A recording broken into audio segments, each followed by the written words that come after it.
বোলপুরে এক যুবকের ঝুলন্ত দেহ উদ্ধার হয় তার বাড়ির কাছে। এবার বাড়ি থেকে খুনের অভিযোগ করা হচ্ছে।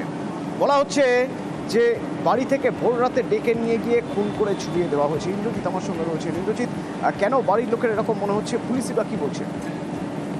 দেখো, একদমই যেটা বলে রাখবো, বোলপুরে যে 17 নম্বর ওয়ার্ড বিবেকানন্দ পল্লী, সেখানেই কিন্তু এই ঘটনা ঘটেছে। রোহিত সাউ নামে এক যুবক, সে কিন্তু কালকে রাত্রে বাড়ি আসে এবং ভোর রাতের পর সে বাড়ি থেকে বেরোয় এবং তারপরই সকাল থেকে তখন তাদের যখন খোঁজাখুঁজি হয় তখনই দেখা যায় পাড়ার একটি মোড় রয়েছে যেখানে মাথা রয়েছে, সেখানেই যে গলায় দড়ি নিয়ে ঝুলন্ত অবস্থায় তাকে দেখা যায়। তারপরে পরিবারের লোকজন, অর্থাৎ তার দিদি এবং তার জামাইবাবু বা তার পরিবারের যে সমস্ত লোকজনেরা রয়েছে তারা যেটা অভিযোগ করছে, তার স্ত্রীর বিবাহ বহির্ভূত একটি সম্পর্ক রয়েছে এবং পাশাপাশি আর্থিক লেনদেন, অর্থাৎ তার স্ত্রীর সঙ্গে একটি ব্যক্তির আর্থিক লেনদেন হয়েছিল। সেই টাকা চাওয়াতেই তার স্ত্রী এবং ওই যুবক কিন্তু তাকে বাড়ি থেকে ডেকে নিয়ে গিয়ে বাইরে বেধড়ক মারধর করেছে এবং মারধরের পর সে যখন মারা যায় তখন তাকে কিন্তু ওই যে পাড়ার মোড়ের যে মাচা সেখানে ঝুলন্ত অবস্থায় ঝুলিয়ে দেওয়া হয়েছে। মৃতদেহ ইতিমধ্যেই বোলপুর মহকুমা হাসপাতালে নিয়ে গেছে পুলিশ এবং ময়নাতদন্তের জন্য। যদিও গ্রামবাসীরা বা এলাকাবাসী তারা কিন্তু ক্ষোভ দেখাচ্ছে যে মেয়ের সঙ্গে প্রেম ছিল, তারপরে মেয়ের বিয়ে হয়ে গেছে, ওসব কোনো ব্যাপার নাই। ওই মরার থাকলে ভাই আগে মরে যেত, গলায় দড়ি নিয়ে কিন্তু করে না। তারপরে আমার ভাই কাল জিম থেকে যথাযথ এসেছে, রাত 3টা অবধিও ঘরে ছিল। তারপরে বেরিয়ে দেখছি তো আমার ওই পাশের গেটটা খোলা। তারপর আমি আমার স্বামীর সঙ্গে আমার ছেলেকে স্কুল দিতে চলে গেলাম। এসে পাড়ার লোকে বলছে দেখো খুদু নাকি মাছাতে, আমার থেকে এক বেশি দূরে না, আমার ঘরের সামনে মাছা। আর বসে বসে 5 ফুটের ছেলে ওই ছোট্ট বড় একটা মাছা, ওর মধ্যে কি করে গলায় দড়ি নিয়ে মরতে পারে? গোটা পিঠে আর মারের দাগ, এইগুলোতে মারের দাগ, নাক থেকে রক্ত পড়ছে, পেটে গোটা কাটাকাটির দাগ। আমি বিচার চাই। না, ওর স্বামীর সঙ্গে ওর ভালো সম্পর্ক ছিল, ওদের সঙ্গে বিবাহ নিয়ে কোনো ঝামেলাই হয় নাই। খুদুর সঙ্গে ওদের তারপরেও ভালো সম্পর্ক ছিল। এই টাকা নিয়ে হয়েছে। ওই মেয়ে বলেছে আমি টাকা দেবো না। চা চাষিরা এবার আন্দোলনের পথে, তার কারণ তারা অভিযোগ করছেন দামে কারচুপি করা হচ্ছে। বলা হচ্ছে যখন কারখানায় তারা চা পাতা নিয়ে যাচ্ছেন সেই চা পাতায় নাকি জল আছে, তাই ওজন অনুযায়ী কম টাকা দেওয়া হচ্ছে তাতে।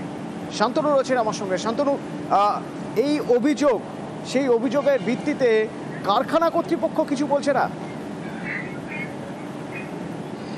দেখো, কারখানা কর্তৃপক্ষ কিন্তু এ ব্যাপারে কোনো মুখ খুলছেন না বা তারা এই ব্যাপারে কোনো প্রতিক্রিয়া দিতে চাননি। তবে একদম সরাসরি যারা চা বাগানের শ্রমিক রয়েছেন, যারা চা বাগানের ছোট চা বাগানের মালিক রয়েছেন, তাদের সরাসরি বক্তব্য যে তারা যখন পাতা তুলে, গাছ থেকে পাতা তুলে যখন বিক্রির জন্য কারখানায় নিয়ে যাচ্ছেন তখন তারা বলছেন যে 25% জল রয়েছে, সেই কারণে কেজিতে 25% দাম তারা কেটে নেবেন। অর্থাৎ 1 কেজি নিয়ে গেলে 750 দাম তাদের দেওয়া হচ্ছে। তাতে কিন্তু তারা রীতিমতন ক্ষতিগ্রস্ত হচ্ছেন। একটা যদি 3 বিঘা জমির যদি কোনো কৃষক থাকেন যারা চাষ করেন চা পাতা, তারা যদি 200 কেজি চা পাতা নিয়ে যান সেখানে দেখা যাচ্ছে তাদের কিন্তু 50 কেজি চা পাতা সেখান থেকে বাতিল হয়ে যাচ্ছে। অর্থাৎ কেজিতে তাদেরকে বাদ দিয়ে দেওয়া হচ্ছে। কিন্তু তাদেরকে সেই চা পাতা ফিরিয়ে আনারও কোনো রাস্তা নেই, কারণ ফিরিয়ে আনলে পরে সেই পাতা নষ্ট হয়ে যাওয়ার একটা আশঙ্কা থাকে। এই অবস্থায় দাঁড়িয়ে কিন্তু তারা সেই পাতা কম দামে, অর্থাৎ কম পরিমাণে দিতেই কিন্তু বাধ্য হচ্ছেন এবং সেই সঙ্গে দামেও কিছুটা কম দেওয়া হচ্ছে বলে সরাসরি তারা অভিযোগ করেছেন খোদ টি বোর্ডের কাছে। যে টি বোর্ডের দায়িত্ব হচ্ছে চা বাগানের, ক্ষুদ্র চা বাগান এবং বড় চা বাগান, দুটো বাগানের যারা মালিক রয়েছেন বা যারা চাষি রয়েছেন তাদের স্বার্থ দেখা। কিন্তু দেখা যাচ্ছে যে টি বোর্ডও কিন্তু এই ব্যাপারে কোনো পদক্ষেপ করছেন না। দীর্ঘদিন ধরে তারা কিন্তু এই কারচুপির বিষয়টি সামনে আনছেন। কারণ আমরা বারবার করে শুনে থাকছি যে দুধে জল রয়েছে, কিন্তু এক্ষেত্রে বলা হচ্ছে পাতায় জল রয়েছে। আর এই পাতায় জল রয়েছে বলেই কিন্তু সরাসরি 25% কেটে নিচ্ছে যে কারখানা রয়েছে সেই কারখানার মালিকরা। এই ব্যাপারে তারা টি বোর্ডকে এর আগেও কিন্তু স্মারকলিপি দিয়ে অভিযোগ করেছিলেন, টি বোর্ড পদক্ষেপের কথা বলেছিলেন। এইবারও তারা কিন্তু একেবারে চূড়ান্ত সময়সীমা বেঁধে দিলেন 10 দিন। অর্থাৎ এই 10 দিনের মধ্যে যদি মালিক পক্ষের সাথে কোনো পদক্ষেপ না করেন, ব্যবস্থা না করেন টি বোর্ড, তাহলে তারা কিন্তু 10 দিন পরে বৃহত্তর আন্দোলনের হুঁশিয়ারি দিয়েছেন। কারণ তাদের বক্তব্য হচ্ছে উৎপাদন খরচের তুলনায় একদিকে কম দাম দিচ্ছে, পাশাপাশি কিন্তু তাদের ওজনেও কারচুপি করা হচ্ছে। সরাসরি জলের অভিযোগ তুলে তাদের 25% কেটে দেওয়া হচ্ছে। এই দাবিতে কিন্তু তারা আন্দোলনে নামার হুঁশিয়ারি দিয়েছেন। আমাদের চা পাতার ন্যায্য মূল্য দিচ্ছে না। হ্যাঁ, 25% করে জল কাটছে টিবোর্ড এই ফ্যাক্টরিতে। তার জন্য আমরা টিবোর্ডটা করতেছি যে ফ্যাক্টরিতে কাছে যায় এরা করে। আমাদের তো কিছুই থাকতেছে না, আমরা তো মারা যাওয়ার মতো এরকম পরিস্থিতি হয়েছে, আমাদের কষ্ট থাকতেছে না। হ্যাঁ, গত 31শে জুলাই আমরা টি বোর্ড জোনাল অফিস শিলিগুড়িতে আমরা ডেপুটেশন দিয়েছিলাম 6 দফা দাবির ভিত্তিতে, কিন্তু দুঃখের বিষয় টি বোর্ডের কিন্তু থেকে আমরা কোনো সদর্থক উত্তর পাইনি। উল্টো পাতার দাম কমে যাচ্ছে এবং দিনের পর দিন বটলি ফ্যাক্টরির অত্যাচার বেড়ে যাচ্ছে, জল কাটা, ওজনে মারা। তো আমরা সেজন্য আজকে লাস্ট আলটিমেটাম দিতে এলাম। আমরা আজকে শুধু আমরা না, উত্তরবঙ্গের প্রত্যেকটা জেলাতে বিভিন্ন যেখানে রিজিওনাল অফিস আছে সেখানে আমরা একটা এই বিক্ষোভ এবং ধর্ণা কর্মসূচি এবং ডেপুটেশন দিচ্ছি পাতা ফেলে।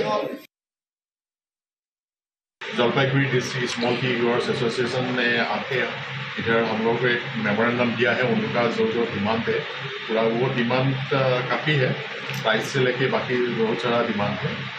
हम ये मेमोरेंडम अभी हम लोग का जो हायर ऑफिशियल्स है सिलीगुड़ी में उनको भेजेंगे और उसके बाद उसके ऊपर डिस्कशन होकर हम लोग क्या फ्यूचर कोर्स ऑफ एक्शन ले सकते हैं उसके बारे में बाद में हम लोग डिसाइड करेंगे। আকাশ কার্যত মেঘলা এবং সকাল থেকে মাঝে মধ্যেই ঝিরিঝিরি বৃষ্টি, কখনো ঝেঁপে বৃষ্টি হচ্ছে। বৃষ্টি আরও বাড়বে।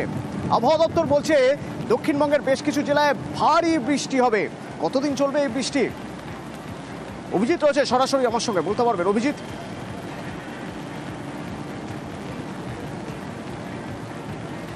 অতনু, আজ সকাল থেকেই কলকাতার বিভিন্ন জায়গাতে বলা যেতে পারে ঝেঁপে বৃষ্টি হচ্ছে, মাঝে মধ্যেই মুষলধারায় বৃষ্টি চলছে এবং আজকে কলকাতা এবং তার পার্শ্ববর্তী অঞ্চলে এরকম বিক্ষিপ্ত বৃষ্টি চললেও উত্তর বঙ্গোপসাগরে, উত্তর পশ্চিম বঙ্গোপসাগরে যে নিম্নচাপ সৃষ্টি হয়েছে সেই নিম্নচাপ শক্তি বাড়িয়ে সুস্পষ্ট নিম্নচাপে পরিণত হবে এবং ওড়িশা উপকূলের স্থলভাগে প্রবেশ করবে।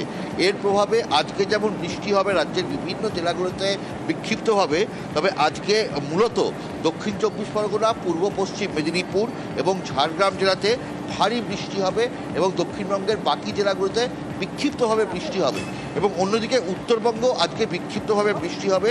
তবে আজকে ভারী বৃষ্টি হবে উত্তরবঙ্গের কালিম্পং, আলিপুরদুয়ার এবং জলপাইগুড়ি জেলাতে। আগামীকাল কলকাতা সহ রাজ্যের বেশ কয়েকটি জেলাতে অরেঞ্জ মানে কমলা সতর্কতা জারি করা হয়েছে। অর্থাৎ বলা যেতে পারে কলকাতা, হাওড়া, হুগলি, উত্তর 24 পরগনা, দক্ষিণ 24 পরগনা, পূর্ব পশ্চিম মেদিনীপুর, ঝাড়গ্রাম এবং বাঁকুড়ায় আগামীকাল ভারী বৃষ্টি হওয়ার সম্ভাবনা রয়েছে এবং দক্ষিণবঙ্গেও বলা যেতে পারে সর্বত্রই আগামীকাল থেকে শনিবার এবং রবিবার বজ্রবিদ্যুৎ সহ বৃষ্টির পরিমাণ কিছুটা কমবে। শনিবার এবং রবিবার বৃষ্টির পরিমাণ কিছুটা কমবে, আবার সোমবার থেকে বৃষ্টির পরিমাণ বাড়বে। অন্যদিকে উত্তরবঙ্গে আজকে যেটা বলছিলাম যে ভারী বৃষ্টি কালিম্পং, আলিপুরদুয়ার এবং জলপাইগুড়ি জেলাতে হবে এবং বৃহস্পতি, শুক্র এবং শনিবার বিক্ষিপ্তভাবে বৃষ্টি হবে। রবিবার থেকে উত্তরবঙ্গে আবার ভারী বৃষ্টির সম্ভাবনা হবে উপরের দিকের কয়েকটি জেলায়। ফলে বলাই যেতে পারে এই সপ্তাহ এবং আগামী সপ্তাহে। ধন্যবাদ। আর এই বৃষ্টির মধ্যেই এই নতুন করে নদীর জলস্তর বাড়ছে এবং ভাঙন শুরু হচ্ছে। যেমন আমি যদি শামশেরগঞ্জের কথা বলি, মুর্শিদাবাদের লালগোলা শামশেরগঞ্জে নতুন করে ভাঙন এবং নতুন করে ভয়। তারানগর, লালগোলা থানার তারানগরে পদ্মার জলে একের পর এক বাড়ি তলিয়ে যায়। আর শামশেরগঞ্জেও ভাঙন।